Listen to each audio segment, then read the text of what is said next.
Hello दोस्तों, कैसे हैं आप लोग। आज हम आप लोगों को 82 सीआरपीसी 83 सीआरपीसी के बारे में बताएंगे। कभी कभार होता है कि जो बड़े क्राइम करते हैं, बड़े अपराधी होते हैं, कोर्ट के समक्ष प्रस्तुत नहीं होते हैं, तो कोर्ट आखिर उनकी संपत्ति को कैसे कुर्क करती है, उसके क्या नियम है, इसी सब के बारे में आज चर्चा की जाएगी। तो 82 सीआरपीसी में सबसे पहले हम जानेंगे कि उसमें बताया क्या गया है। तो 82 सीआरपीसी में बताया गया है कि फरार व्यक्ति के लिए उद्घोषणा, यानी कि वह व्यक्ति जिसके खिलाफ वारंट जारी किया गया था वो व्यक्ति फरार हो गया है। तो हम आप लोगों को ये भी बताएंगे कि उद्घोषणा कैसे होती है, वारंट कब जारी करता है, कोर्ट वारंट कब जारी करता है। तो हम आप लोगों को इसके बारे में बता ही चुके थे कि सबसे पहले जब मुकदमा लिखा जाता है उसमें विवेचना वगैरह होती है, उसमें चार्जशीट जाती है, तो विपक्षी के खिलाफ, अपराधी के खिलाफ जो है सबसे पहले कोर्ट क्या करती है, सम्मन भेजती है। सम्मन भेजने के बाद कम से कम 2 से 3 सम्मन कम से कम जाते हैं, वो उपस्थित नहीं होता है या न्यायालय में आकर अपनी जो है बचत के लिए जो सफाई या बयान देना है नहीं देता है, या कोर्ट में कुल मिला के कह सकते हो कोर्ट में आके उपस्थित नहीं होता है। तो फिर क्या करती है कोर्ट जो है, फिर उसके बाद BW वारंट जारी कर देती है।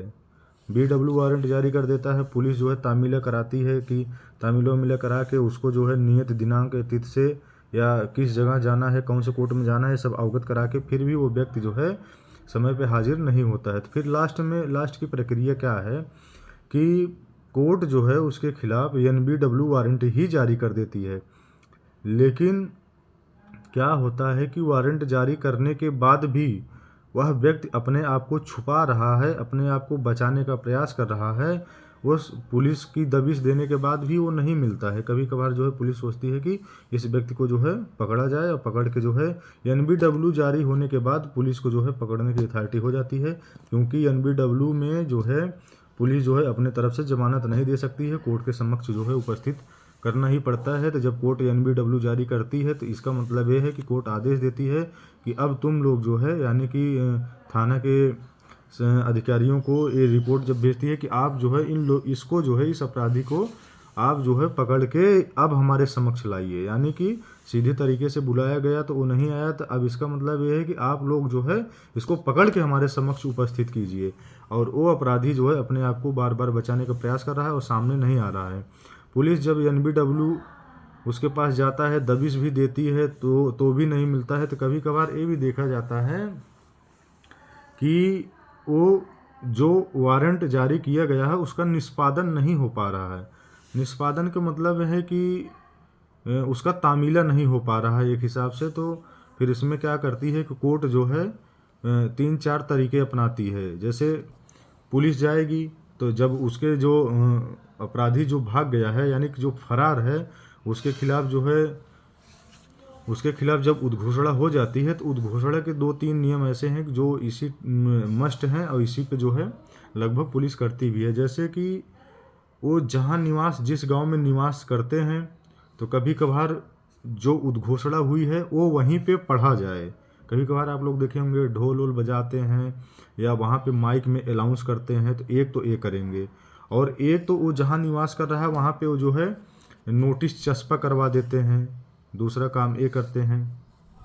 और तीसरा काम, अगर कोर्ट का अपना विवेक है, कोर्ट अगर चाहे आदेश देके या अधिकारियों को सूचित करके, तो वो जो है किसी समाचार या पत्र में भी प्रकाशित करा सकती है कि इस व्यक्ति के लिए, इस व्यक्ति की संपत्ति के लिए उद्घोषणा हो गई है, ये व्यक्ति जो है आ नहीं रहा है।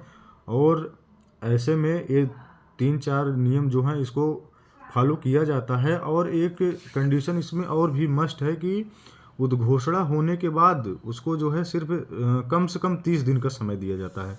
ज़्यादा से ज़्यादा तो कोर्ट का अपना विवेक है, लेकिन कम से कम उसको 30 दिन का समय दिया जाता है कि 30 दिन के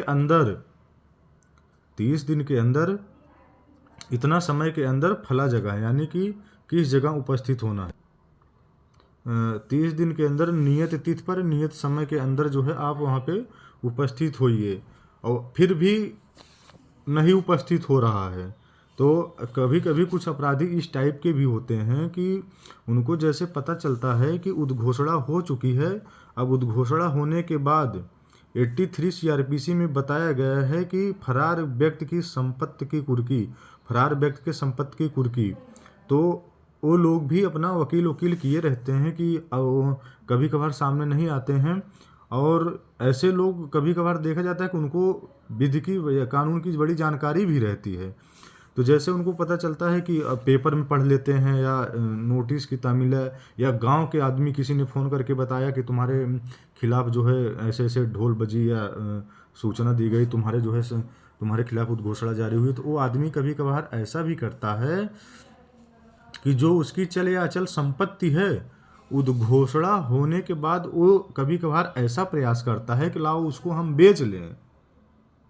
कभी कभार चल या अचल कुछ ऐसी संपत्ति हैं, जैसे अचल संपत्ति है उसको इतना जल्दी नहीं बेच पाएगा, लेकिन कभी कभार जो चल संपत्ति है लाओ उसको हम बेच लें।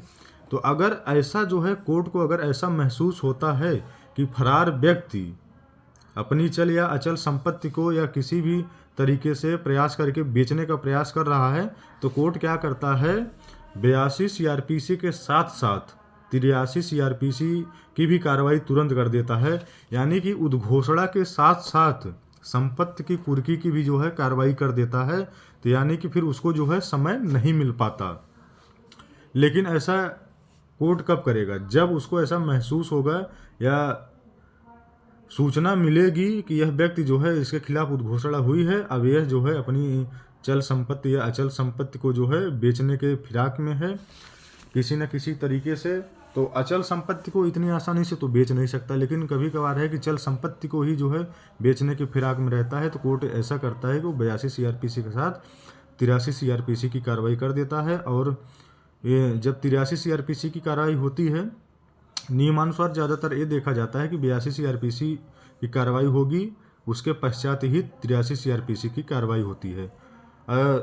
83 सीआरपीसी की कार्रवाई होने के बाद इसमें जो है डीएम महोदय,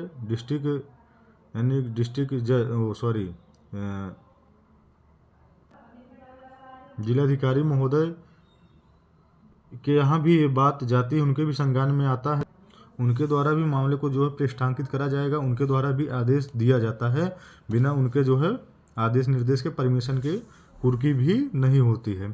तो इसमें जहाँ तक है आप लोगों को समझ में आया होगा। अब कुछ चीज़ें और भी हैं ऐसी कि जो उसमें क्या नियम है, उसके क्या कब्जे हैं, कैसे की जाएगी, तो ये सब जो है काफ़ी नियम है। तो ज़्यादा बड़ी हम वीडियो नहीं बनाना चाह रहे हैं, लेकिन जहाँ तक ये है कि कम समय में शॉर्ट वीडियो में जहाँ तक है कुछ न कुछ जानकारी आप लोगों को मिली होगी।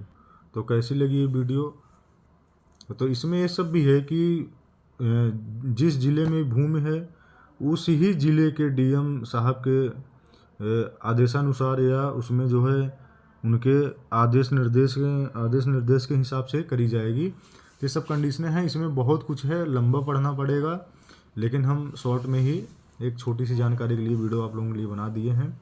बाकी कभी न कभी इसके बारे में हम डीपली बता देंगे, तो इसमें जो एक एक तथ्य हैं, एक एक शब्द हैं, वो सब सामने आ जाएंगे। तो ठीक है, कैसी लगी ये वीडियो आप लोग जो है बताइएगा।